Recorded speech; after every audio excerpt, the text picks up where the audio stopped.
Donc, je remercie les organisateurs de m'avoir invité à cette table ronde et au forum.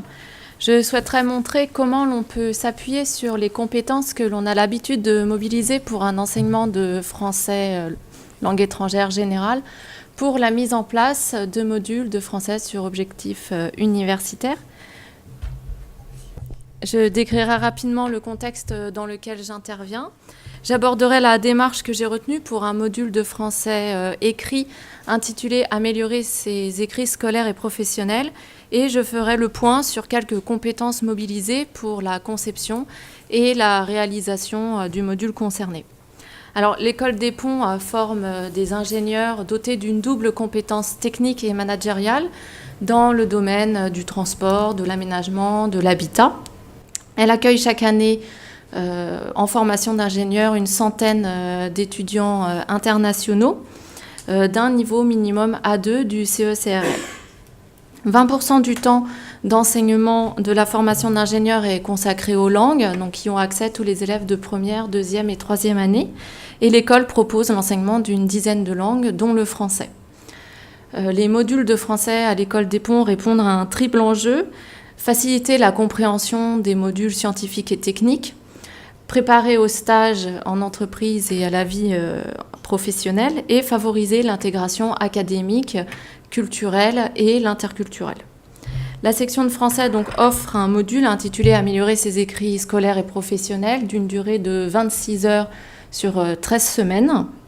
Il est accessible aux apprenants B1, B2 et il se propose entre autres de les aider à maîtriser certains savoir-faire de la communication écrite scolaire et professionnelle et à être opérationnels dans leurs écrits pour les études et la vie en entreprise. Donc, les apprenants y abordent entre autres le résumé, la synthèse, la fiche de lecture, le compte-rendu de visite, le compte-rendu de conférence, le rapport de stage, le mémoire de projet de fin d'études et on revient sur l'introduction, la conclusion, le bilan personnel. On observe aussi les différences entre le rapport de stage et le mémoire de projet de fin d'études, les courriers d'entreprise et les emails et le compte-rendu de réunion.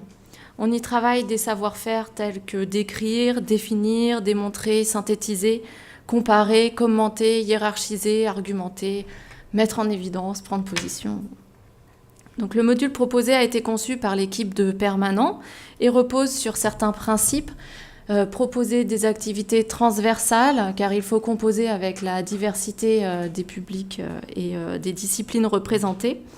Privilégier des activités qui impliquent de la complexité, de l'autonomie et une certaine responsabilisation, car l'on s'adresse à un public d'adultes, et proche de ce qui est attendu d'eux dans les modules scientifiques et techniques. De favoriser le travail de groupe, donc aide mutuelle, interaction, négociation, engendrant un nouvel apprentissage, et endosser plutôt un rôle de médiateur, de formateur agissant en médiateur, et selon les situations, orientant la recherche, les rédactions et aidant à réguler les activités, car les documents utilisés appartiennent au domaine scientifique et technique, domaine dont l'équipe pédagogique, sauf une personne qui a une double compétence, qui est à la fois ingénieur et professeur de FLE, donc domaine dont l'équipe pédagogique n'est pas spécialiste.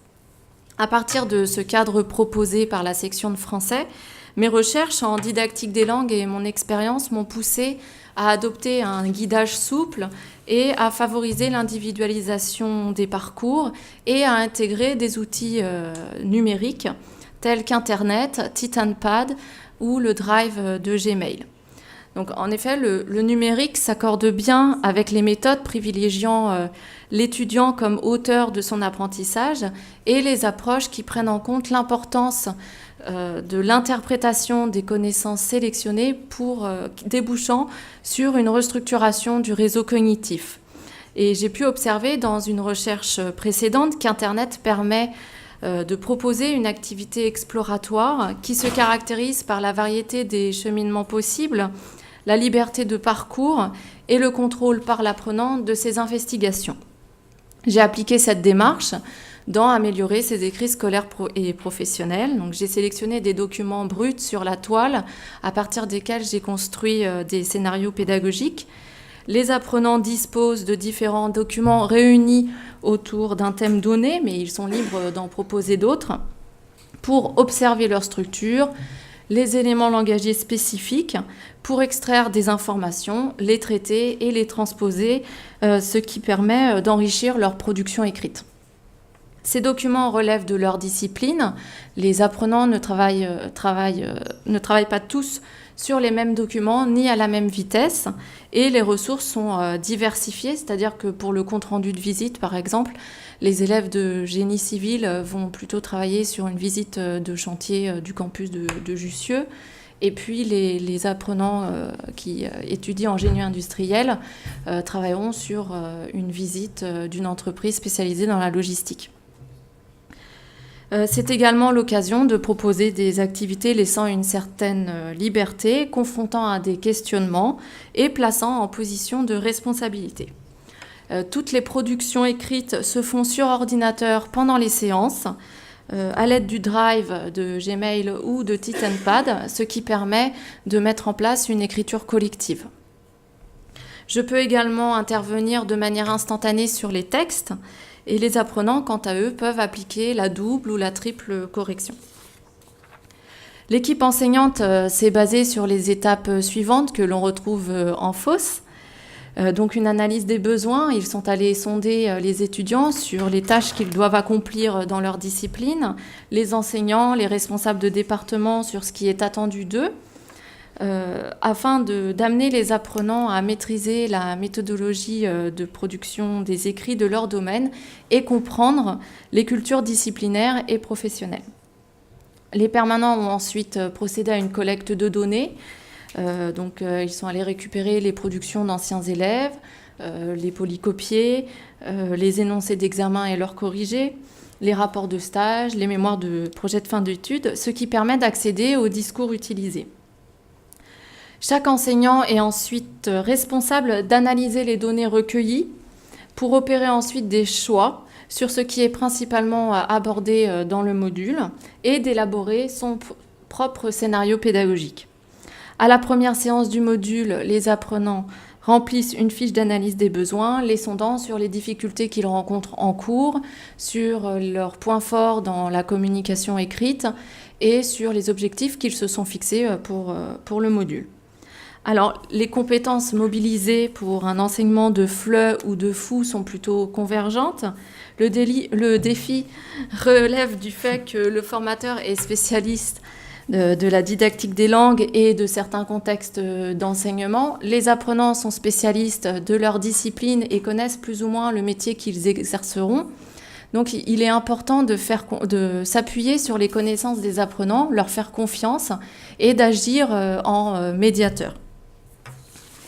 Dans mon contexte, les compétences mobilisées, et j'en ai déjà mentionné certaines, et aussi tout au long de la journée, on en a mentionné plusieurs, sont pour concevoir le module, d'analyser les besoins, d'identifier les tâches disciplinaires ou professionnelles visées, identifier les compétences nécessaires pour réaliser les tâches, penser le contenu en adoptant des perspectives culturelles variées, intégrer la culture professionnelle et disciplinaire, de sélectionner les documents pertinents pour les compétences visées.